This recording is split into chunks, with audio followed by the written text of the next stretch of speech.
Design of experiments, Wikipedia audio. The design of experiments is the design of any task that aims to describe or explain the variation of information under conditions that are hypothesized to reflect the variation. The term is generally associated with experiments in which the design introduces conditions that directly affect the variation, but may also refer to the design of quasi-experiments, in which natural conditions that influence the variation are selected for observation. In its simplest form, an experiment aims at predicting the outcome by introducing a change of the preconditions, which is represented by one or more independent variables, also referred to as input variables or predictor variables.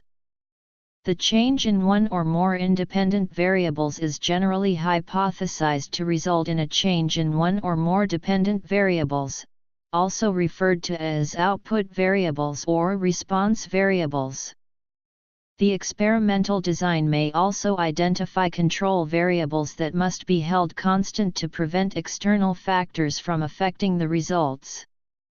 Experimental design involves not only the selection of suitable independent, dependent, and control variables, but planning the delivery of the experiment under statistically optimal conditions given the constraints of available resources.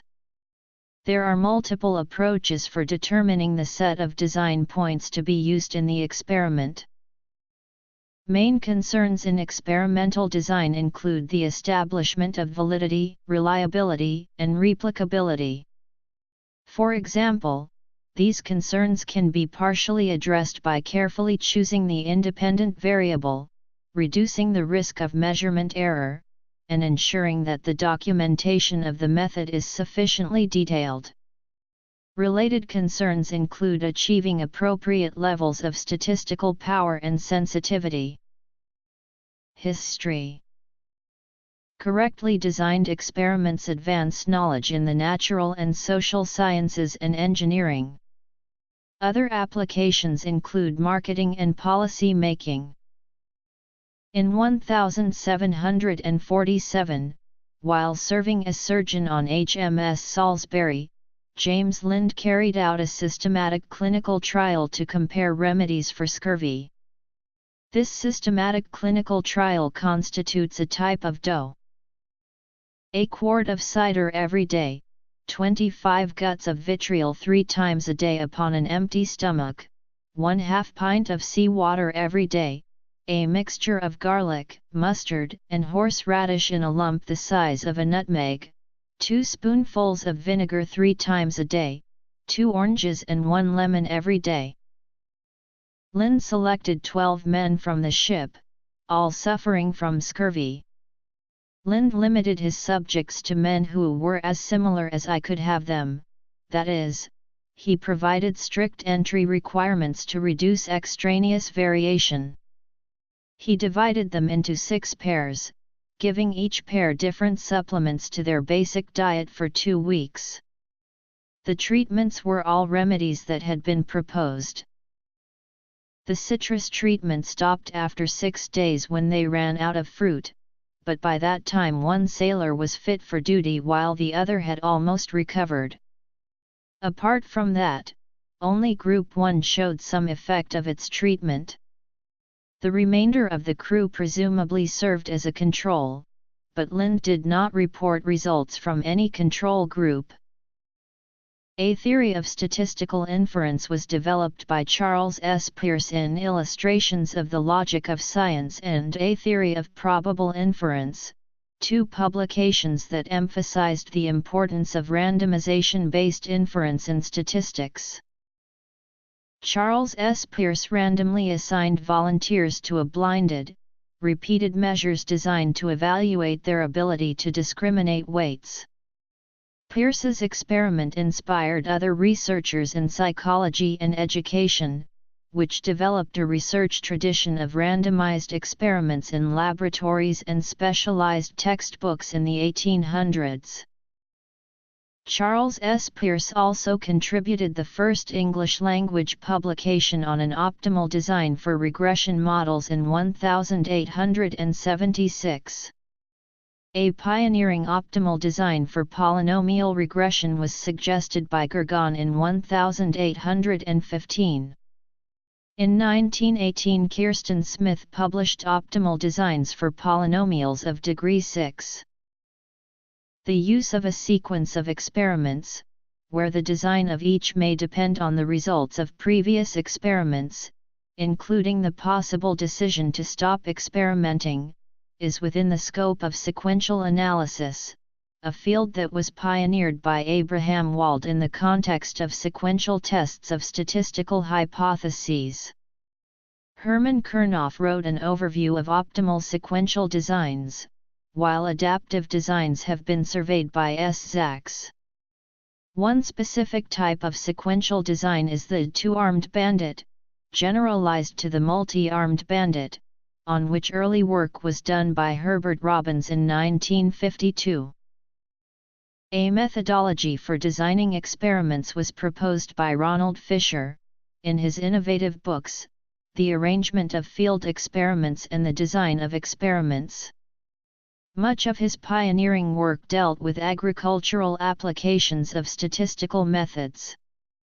As a mundane example, he described how to test the lady tasting tea hypothesis, that a certain lady could distinguish by flavor alone whether the milk or the tea was first placed in the cup. These methods have been broadly adapted in the physical and social sciences, are still used in agricultural engineering and differ from the design and analysis of computer experiments. Systematic clinical trials. This example is attributed to Harold Hotelling. It conveys some of the flavor of those aspects of the subject that involve combinatorial designs. Weights of 8 objects are measured using a pan balance and set of standard weights. Each weighing measures the weight difference between objects in the left pan versus any objects in the right pan by adding calibrated weights to the lighter pan until the balance is in equilibrium. Each measurement has a random error.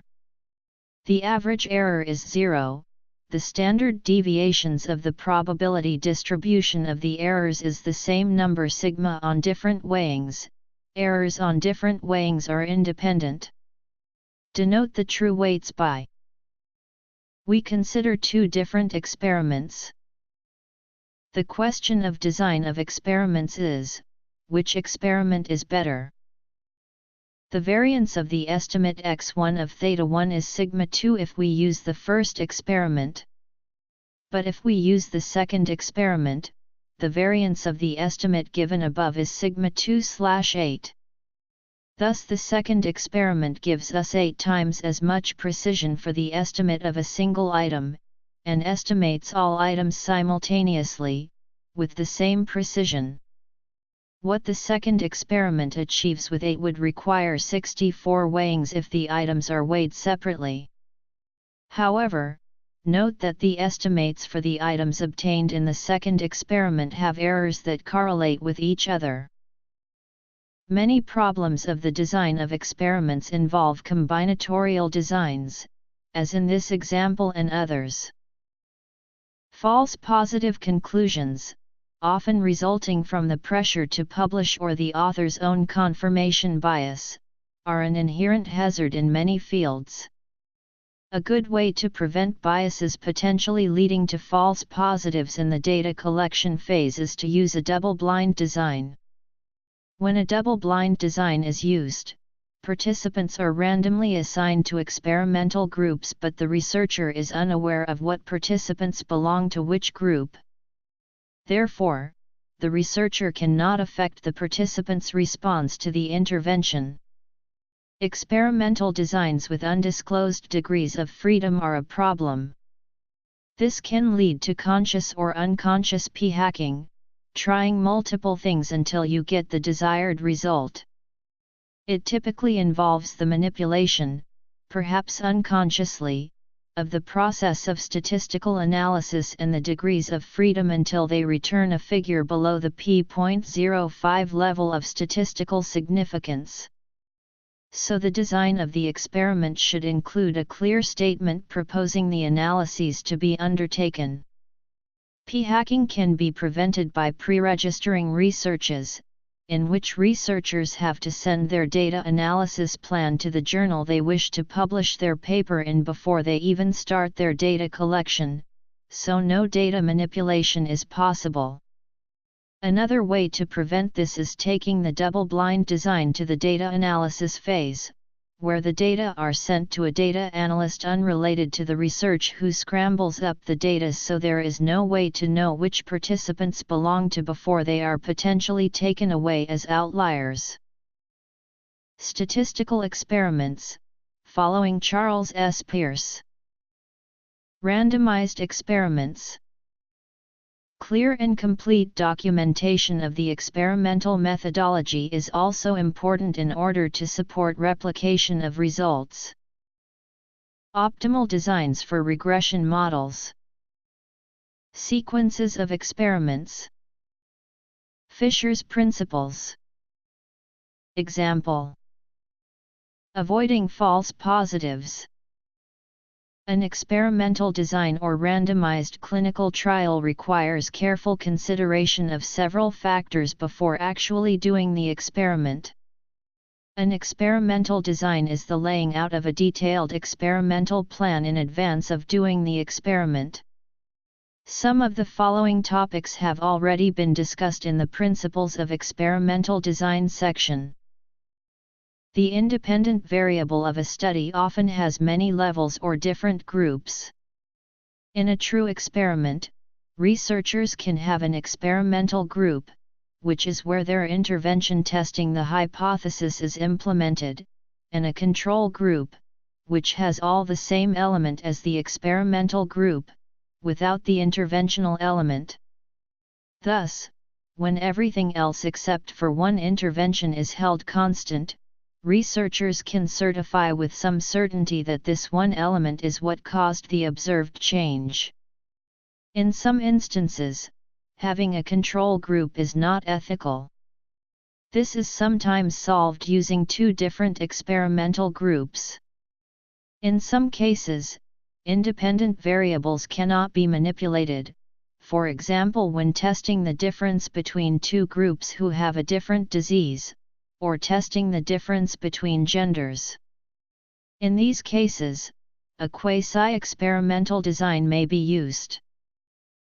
In the pure experimental design, the independent variable is manipulated by the researcher, that is, every participant of the research is chosen randomly from the population, and each participant chosen is assigned randomly to conditions of the independent variable. Only when this is done is it possible to certify with high probability that the reason for the differences in the outcome variables are caused by the different conditions. Therefore, researchers should choose the experimental design over other design types whenever possible. However, the nature of the independent variable does not always allow for manipulation. In those cases, researchers must be aware of not certifying about causal attribution when their design doesn't allow for it. For example, in observational designs, participants are not assigned randomly to conditions, and so if there are differences found in outcome variables between conditions, it is likely that there is something other than the differences between the conditions that causes the differences in outcomes, that is, a third variable. The same goes for studies with correlational design. Discussion topics when setting up an experimental design. It is best that a process be in reasonable statistical control prior to conducting designed experiments. When this is not possible, proper blocking, replication, and randomization allow for the careful conduct of designed experiments. To control for nuisance variables, researchers institute control checks as additional measures. Investigators should ensure that uncontrolled influences do not skew the findings of the study. A manipulation check is one example of a control check. Manipulation checks allow investigators to isolate the chief variables to strengthen support that these variables are operating as planned. One of the most important requirements of experimental research designs is the necessity of eliminating the effects of spurious, intervening, and antecedent variables.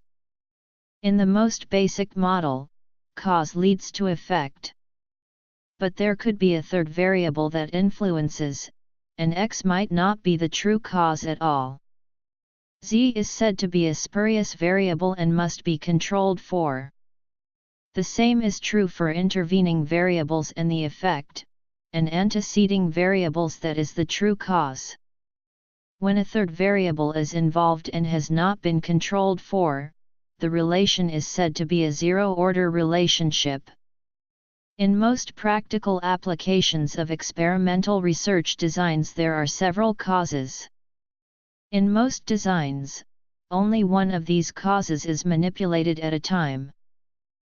Some efficient designs for estimating several main effects were found independently and in near succession by Raj Chandra Bose and K. Kishan in 1940 at the Indian Statistical Institute, but remained little known until the Plackett-Berman designs were published in Biometrica in 1946.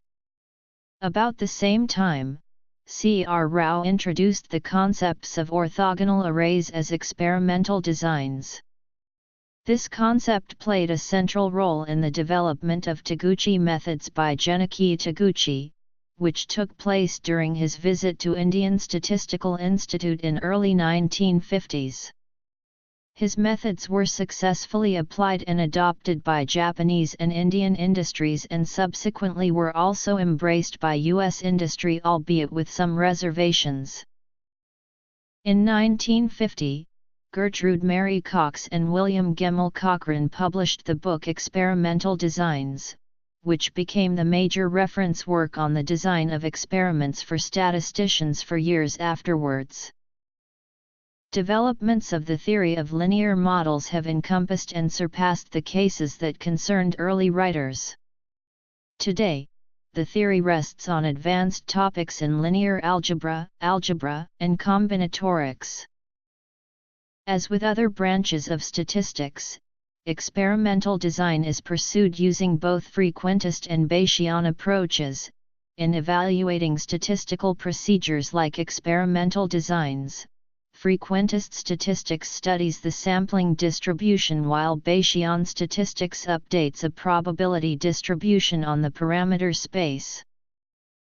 Some important contributors to the field of experimental designs are C. S. Peirce, R. A. Fisher, F. Yates, C. R. Rao, R. C. Bose, J. N. Srivastava, Shrikant S. S., D. Raghavarao, W. G. Cochran, O. Kempthorne, W. T. Federer, V. V. Fedorov, A. S. Hidayah, J. A. Nelder, R. A. Bailey, J. Kiefer, W. J. Studden, A. Pasman, F. Puckelshame, D. R. Cox, H. P. Wynne, A. C. Atkinson, G. E. P. Box and G. Taguchi. The textbooks of D. Montgomery, R. Myers, and G. Box/W. Hunter/J.S. Hunter have reached generations of students and practitioners. Causal attributions. Some discussion of experimental design in the context of system identification is given in End. Laws and ethical considerations preclude some carefully designed experiments with human subjects. Legal constraints are dependent on jurisdiction. Constraints may involve institutional review boards, informed consent, and confidentiality affecting both clinical trials and behavioral and social science experiments. In the field of toxicology, for example, experimentation is performed on laboratory animals with the goal of defining safe exposure limits for humans. Balancing the constraints are views from the medical field. Regarding the randomization of patients, if no one knows which therapy is better, there is no ethical imperative to use one therapy or another. Regarding experimental design, it is clearly not ethical to place subjects at risk to collect data in a poorly designed study when this situation can be easily avoided. Statistical control. Experimental designs after Fisher. Human participant constraints. Notes.